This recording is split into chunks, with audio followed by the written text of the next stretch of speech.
नमस्कार दोस्तों, स्वागत है आप सबका मेरे चैनल ऑल हिंदी क्लासेस में। मैं हूं प्रीति और आज का हमारा प्रकरण है सूरदास के पद।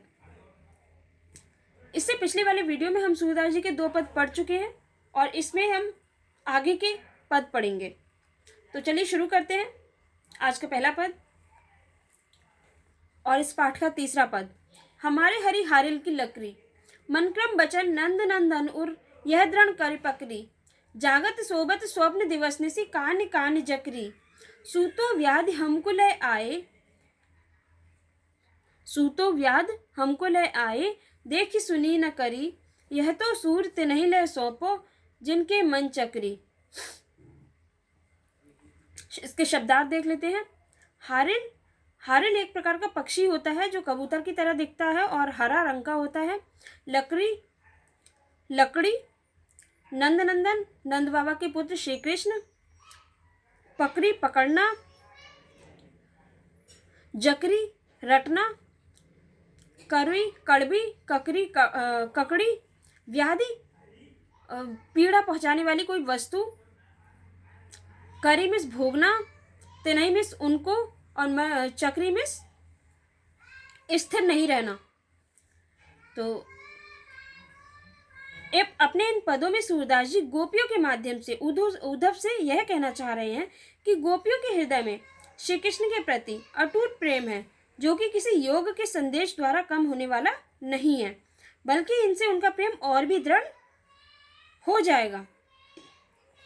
इसमें गोपियां उद्धव जी से कह रही हैं कि जिस तरह हारिल नाम का पक्षी लकड़ी को अपने पंजों में दबाए रहता है।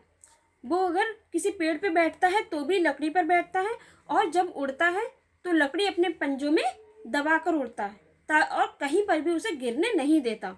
तो यहाँ पे जो गोपियां हैं वो अपने प्रभु श्री कृष्ण या हरि की तुलना हारिल पक्षी की लकड़ी से कर रही हैं।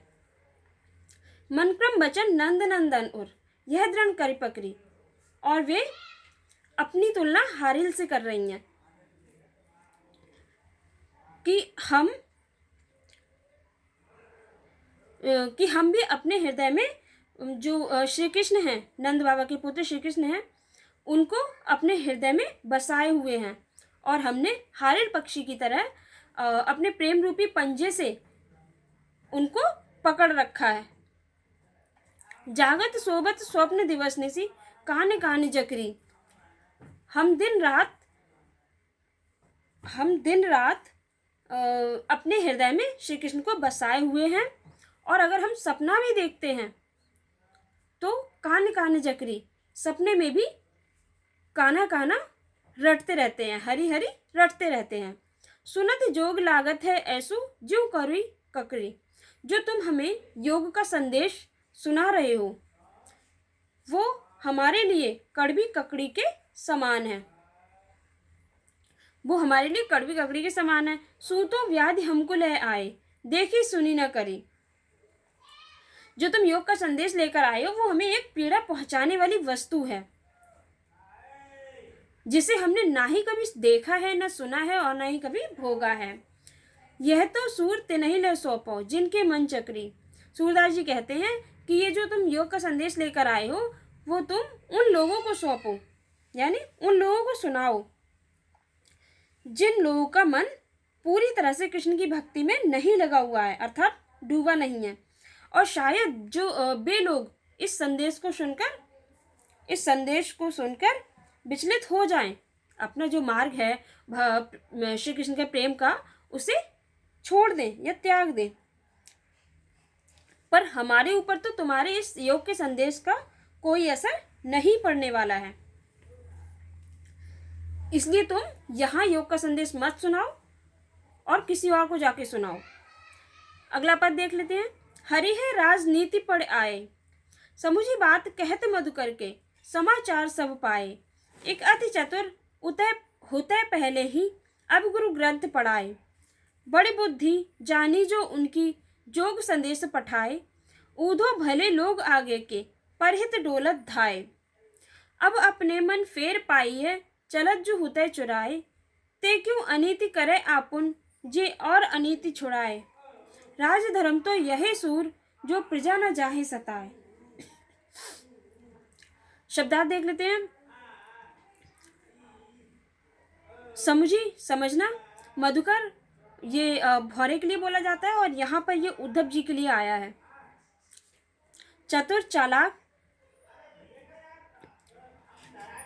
जोग संदेश, योग का संदेश। परहित, दूसरों के कल्याण के लिए। डोलत धाए, घूमते फिरते थे। फेर, फेर का मतलब है फिर से। पाई है, पा लेंगे। हुते, चुराए। हुते में थे, चुराए, चुराना। अनीति, अन्याय, और छुड़ाए, छुड़ाना। तो देखते हैं। हरि है राजनीति पड़े आए। यहाँ जो गोपियाँ हैं वो अपने आप को समझा रही हैं, अपने आप को दिलासा दे रही हैं और कह रही हैं कि जो हमारे हरि हैं, जो हमारे श्री कृष्ण हैं, उन्होंने राजनीति का पाठ पढ़ लिया है। समुझी बात कहत मधुकर के, समाचार सब पाए। और अब वे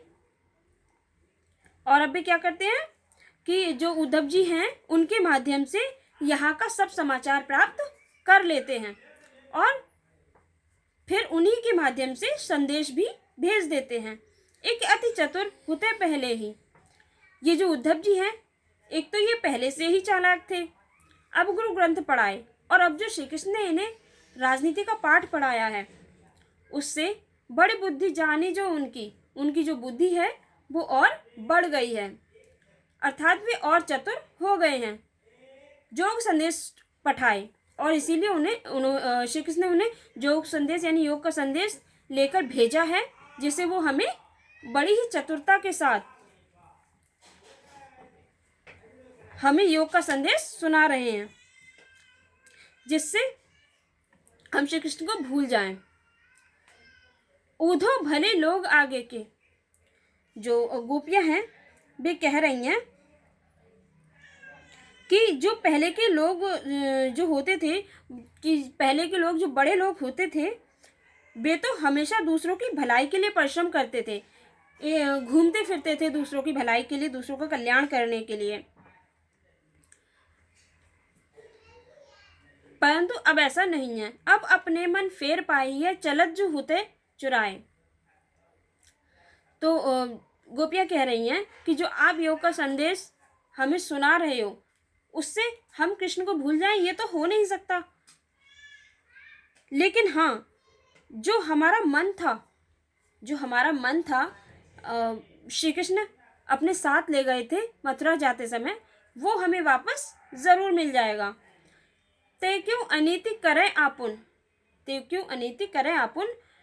इसमें गोपियां कह रही हैं उद्धव जी से कि जो श्री कृष्ण हैं, ते श्री कृष्ण के लिए आया है कि जो श्री कृष्ण हैं वे स्वयं अन्याय क्यों कर रहे हैं, जे और अनीति छुड़ाएं।